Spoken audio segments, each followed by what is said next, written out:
Hi everyone. The next function which we are going to discuss is the fractional part of the function. Fractional part of the function we just discussed before this was the integer, greatest integer function.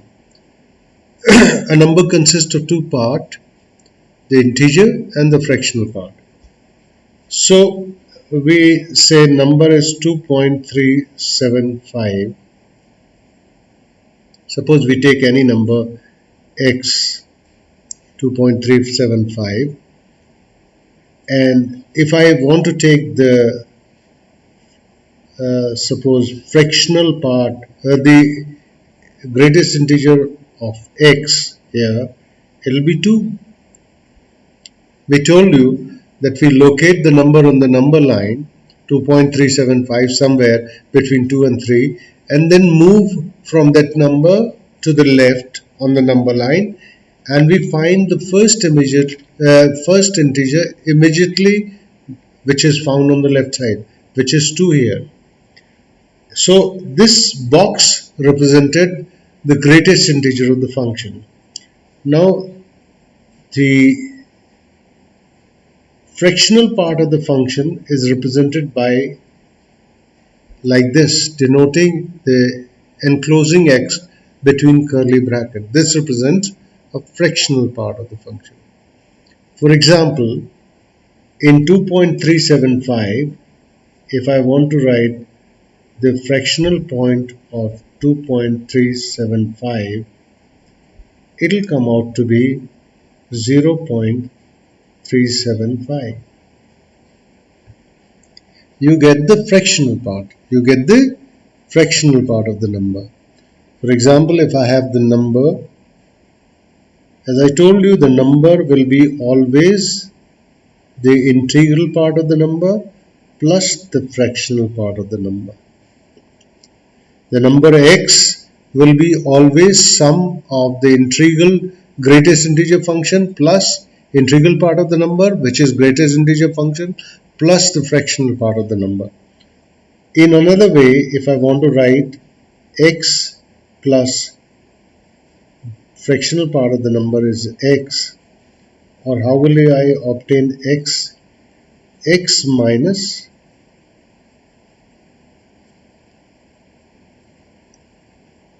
the fractional part of the number will be always what? The number will be always greater than equal to fractional part of the number. The number itself is always greater than the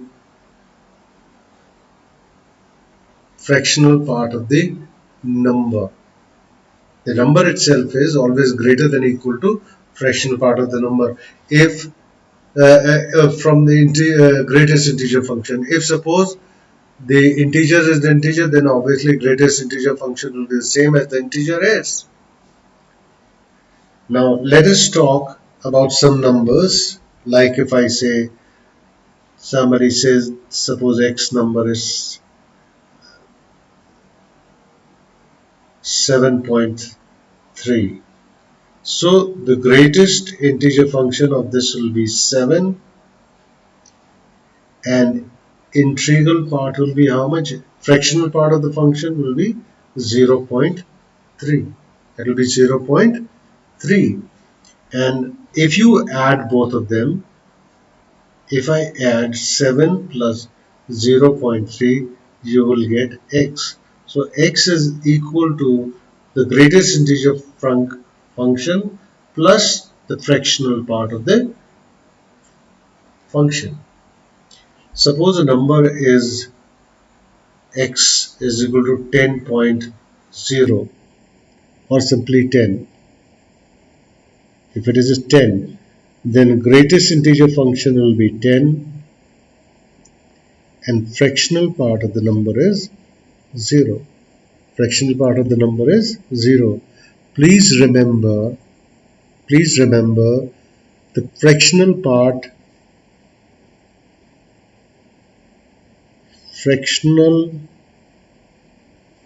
of the number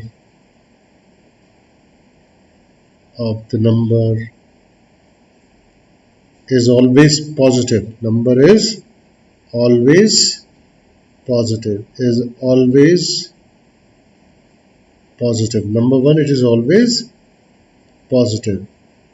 It is always positive. It is always positive. Number 1. Number 2, fractional part of the number is always positive, and fractional part of the number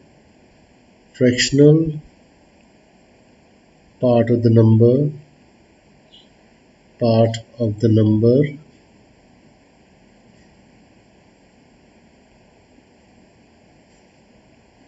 is always less than 1. Less than 1. It is always less than 1. It is always less than 1. It is always less than 1. It is always less than 1. Fractional part of the number is always positive, and fractional part of the number is always less than 1.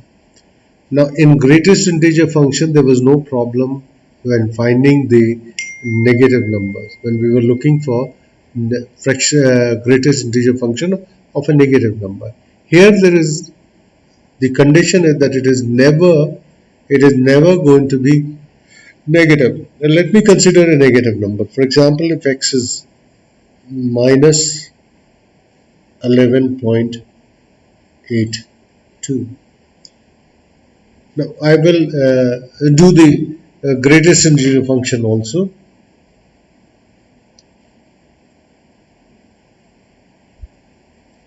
Suppose here it is minus 11.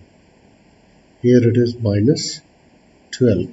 Somewhere it will be minus 11.82. So for finding the greatest integer function, if I have to look for greatest integer function, it will be minus 12. It will be minus 12. We move to the immediate left of the required number, whatever the number is given, and we look what is the immediate integer left to the given number on the number line. It comes out to be minus 12. So minus 12 will be the greatest integer function for minus 11.82. But here I can't say that x is equal to 0.82. I cannot say it because it is not 0.82, it is minus 0.82. It is minus 0.82. So for calculating, in case of negative number, for calculating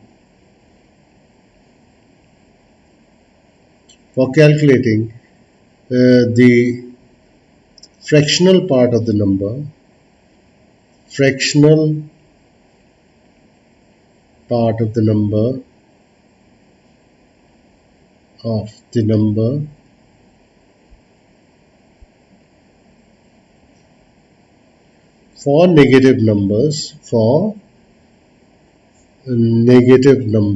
for negative numbers,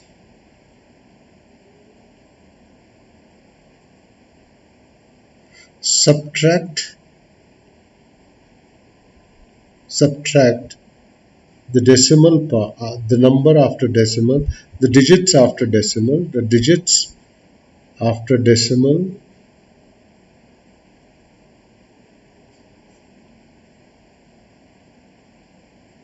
to the right of the decimal, to the right side of the decimal,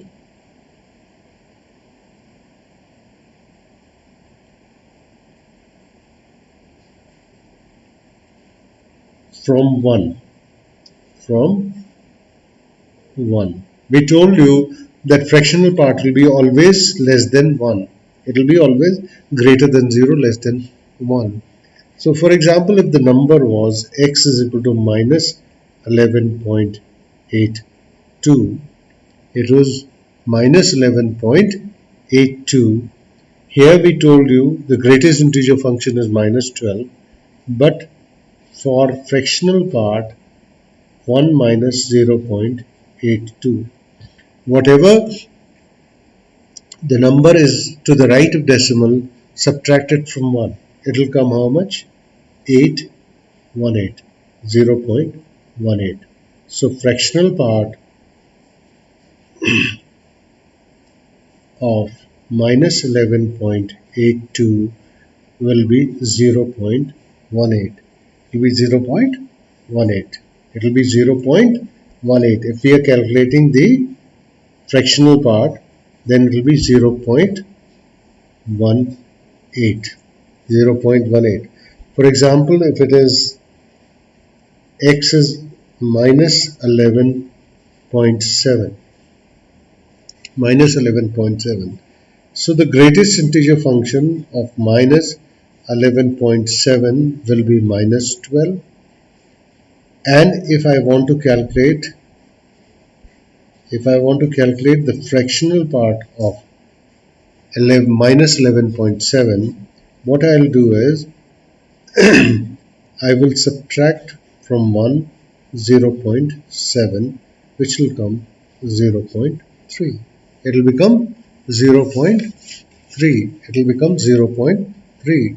Let us write down few examples for you. Let us write few examples for us. Let us find the fractional part and the greatest integer function for the following numbers.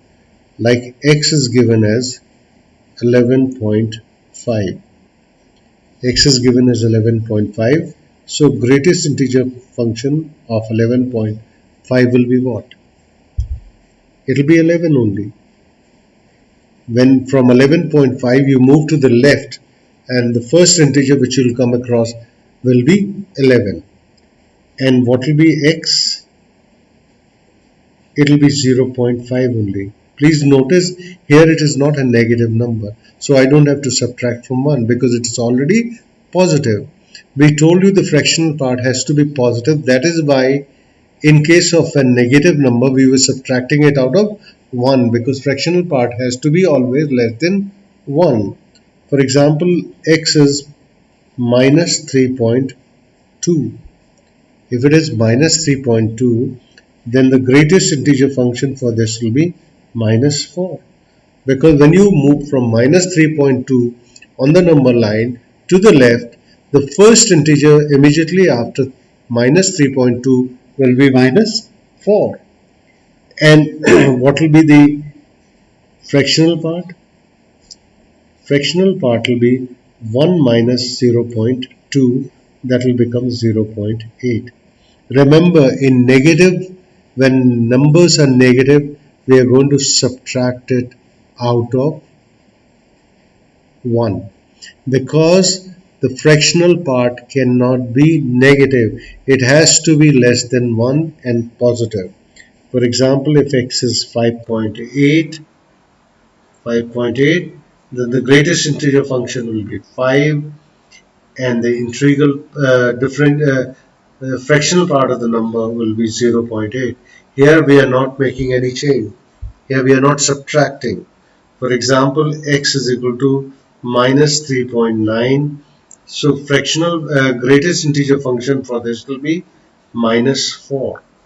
And the fractional part of the number will be 1 minus 0.9, that will be 0.1. Please remember, in negative numbers, when numbers are negative, we are always subtracting the decimal, the digits after decimal from minus 1. For example, if it is x is equal to minus 12, then greatest integer function will be minus 12, and the fractional part of the number will be 0. Fractional part of the number will be 0 because there is no digit after decimal. Suppose x is minus 13.1. So x will be, the greatest integer fraction will be minus 14, because when you move to the left, you will find the first digit or first integer to be minus 14. And if I have to do this, then it will be 1 minus 0.1, it will be 0.9. If x is equal to 11, If x is 11, if x is 11, then greatest integer function will be 11 and fractional part of the number 11 will be 0. We told you that x is the number x minus the greatest integer function. Between 1 and 2, between 1 and 2, if x belongs to greater than equal to 1 and less than equal to 2, less than 2, then what is x? The greatest integer is always 1. The greatest integer is always 1. So fractional part of the number will be always represented by a line, a straight line, y is equal to x minus 2. Y is equal to x minus 2. Y is equal to x minus 1, sorry. Y is equal to x minus. Similarly, if x belongs to 2 to 3, 2 to 3 means is greater than equal to 2, less than 3, then greatest integer function is always 2. So what will be x? The fractional part. Fractional part will be the number uh,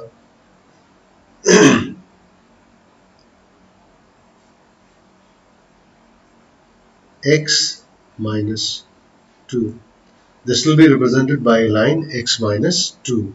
Similarly, there are different things are there, like if x belongs to 3 to 4, then x will be equal to 3 and x will be represented by x minus 3. These lines will represent the fractional part. Now we are going to plot the line, plot the graph for this function.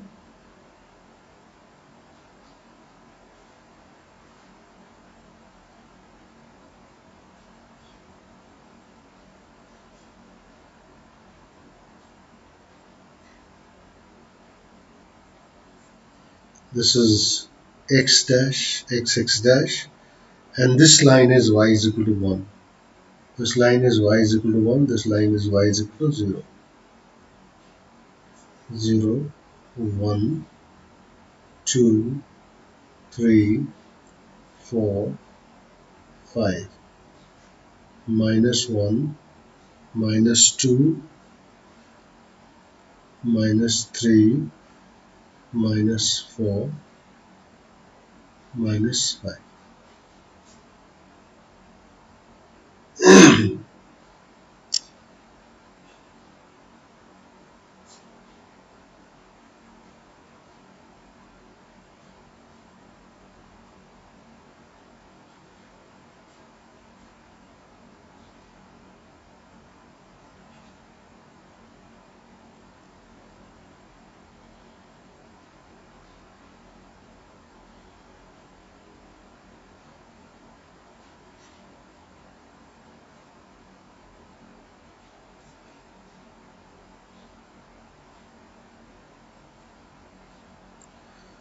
Fractional part is never going to be equal to 1. That is why on line 1 you see the circles drawn with which are not shaded. Which are not shaded. The value will always lie between, the value will always lie between 1 and 0. Less than 1, greater than 0. Fractional part is always going to be positive. The fractional part of the number is always going to be positive. The fractional part of the number is always going to be positive. The fractional part of the number will be always positive, and this kind of graph you obtain because you can see the number, any number between 3 and 4 or number between 2 and 3, they are less than 1. They are, the fractional part will be less than 1. It cannot be equal to 1. It cannot be equal to 1. If I drop a perpendicular from here to here, here to here, here to here, here to here. You can see that they are less than that. They are less than that. And like he said, at x is equal to 1, at x is equal to 1, it is y is equal to x minus 1. This line is y is equal to x minus 1. This line is y is equal to x minus 2. This line is y is equal to x minus 3. And this line will be y is equal to x plus 1. This line will be y is equal to, no, not this, sorry.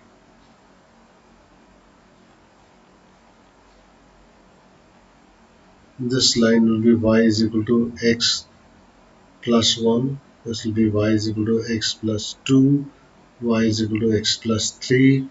Y is equal to x plus 4. These are the lines these are lines representing this value. So this is the complete graph for the fractional part of the number, and that should do for today. Thank you.